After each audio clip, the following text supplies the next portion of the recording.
Assalamualaikum warahmatullahi wabarakatuh. Anak-anakku semua kelas 12 SMA Negeri 1 Pleret yang dirahmati oleh Allah.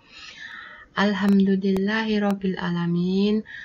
Pada kesempatan kali ini kita masih diberikan karunia oleh Allah untuk bersama-sama belajar mata pelajaran pendidikan agama Islam.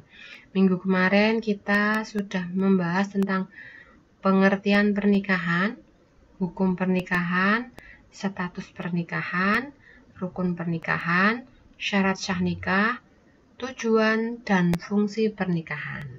Oke anak-anak, pada minggu ini kita akan mempelajari materi yang berikutnya, yakni praktek perkawinan sebelum datangnya Islam. Jadi kalian harus simak ya apa yang Bu Guru sampaikan pada kesempatan kali ini.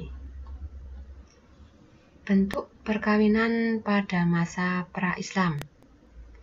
Pada masa pra-Islam masih kental sekali menampakkan nuansa patriarki dalam pengaturannya. Berbagai bentuk perkawinan yang ada lebih menempatkan perempuan sebagai objek yang harus tunduk dan mengikuti keinginan laki-laki atau suami daripada sebagai teman hidup yang bakal memberikan keturunan kepadanya. Perempuan tidak mempunyai hak menentukan perkawinan. Pada kasus perceraian, perempuan pada masa jahiliyah juga tidak mendapatkan apapun sebagai nafkahnya. Laki-laki mempunyai hak mutlak dalam hak perceraian. Dia bisa menceraikan istrinya kapan saja serta dengan alasan yang terkadang memojokkan pihak perempuan. Bentuk perkawinan masa sekarang. Bentuk perkawinan yang mendominasi adalah perkawinan yang bersifat kontraktual. Konsep perkawinan sebagai sebuah akad yang sakral dan bernilai ibadah tidak tampak. Bentuk perkawinan yang ada dilangsungkan tidak dengan ketentuan syariat Islam yang berlaku, melainkan cenderung kepada kepentingan pihak-pihak tertentu dengan kesepakatan tradisi. Beberapa contoh praktek perkawinan pada masa sebelum Islam. Ada beberapa ya. Ada ad-daizan, al-mukti, zawat al-badal, zawat as-sigror, zawat al-istibda, dan nikah az-zainah. Oke, anak-anak akan kita pelajari satu persatu ya. Yang pertama, perkawinan ad-daizan. Bentuk perkawinan yang menetapkan bahwa apabila suami dari seorang perempuan yang meninggal dunia, anaknya yang tertua berhak mengawininya. Anak tersebut punya hak untuk mengawinkannya dengan orang lain atau melarangnya menikah sama sekali sampai ia meninggal. Bila perempuan tersebut meninggal dunia, dia akan mewarisi kekayaannya, atau perempuan tersebut boleh membebaskan diri dengan syarat membayar uang tebusan yang disepakati.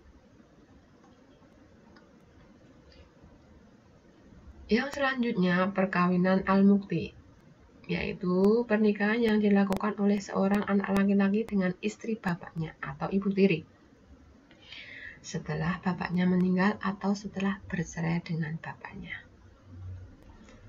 Perkawinan ad-daizan dan perkawinan al-mukti dilarang oleh Al-Quran, terdapat dalam surat An-Nisa ayat 22. Al-Quran juga menjelaskan larangan menikah terhadap sejumlah wanita yang dianggap sebagai muhrim atau masih mempunyai ikatan pertalian darah. Di samping itu juga diatur tentang wanita-wanita mana yang boleh dan tidak boleh dinikahi. Juga apa kewajiban yang harus diberikan oleh laki-laki terhadap perempuan yang dinikahinya. Surat An-Nisa ayat 3-24. Kemudian zawat al-badal, yaitu maksudnya saling bertukar istri. Seseorang laki-laki dapat meminta laki-laki lain agar melepaskan istrinya untuk diperistri. Dan sebagai gantinya, dia akan menyerahkan istrinya untuk diperistri laki-laki tersebut. Ini terjadi tanpa pemberian mas kawin. Zawat al-sigror, yaitu perkawinan di mana pengantin laki-laki memberikan anak atau saudara perempuannya untuk dinikahkan dengan laki-laki yang akan mengawinkannya dengan saudara perempuan laki-laki tersebut.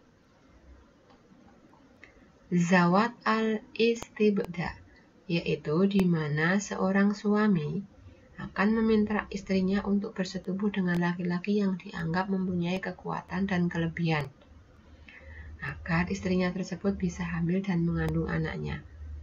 Anak yang lahir nantinya dianggap sebagai suatu hadiah dari orang tersebut. Ada juga yang berpendapat bahwa bentuk perkawinan ini dipraktekkan dengan menyerahkan budak perempuan yang dikirim kepada seorang laki-laki yang kuat, baik dan terhormat, agar dapat hamil dan melahirkan anak yang sehat. Anak tersebut nantinya dapat dijual dan dipekerjakan di pasar. Perkawinan ini adalah semacam bisnis dan motifnya adalah keuntungan semata. Nikah az-zainah, yaitu di mana seorang laki-laki yang menikahi tawanan perang perempuannya. Tawanan tersebut tidak menolak, selain karena statusnya sebagai tawanan, laki-laki tersebut juga mempunyai hak penuh untuk mengawini budak atau tawanannya. Tidak ada pembayaran mas kawin atau penyampaian khutbah nikah. Jika dia melahirkan anak, perempuan tersebut bisa dibebaskan atau tetap dijadikan budak, semua tergantung dari laki-laki tersebut. Jadi ini adalah beberapa bentuk perkawinan sebelum masa pra-Islam. Tentu saja ini bertentangan dengan syariah Islam. Oke anak-anak, pada kesempatan kali ini Bu Guru cukupkan sekian. Terima kasih, semoga apa yang Bu Guru sampaikan ini bermanfaat. Billahi taufiq wal hidayah. Wassalamualaikum warahmatullahi wabarakatuh.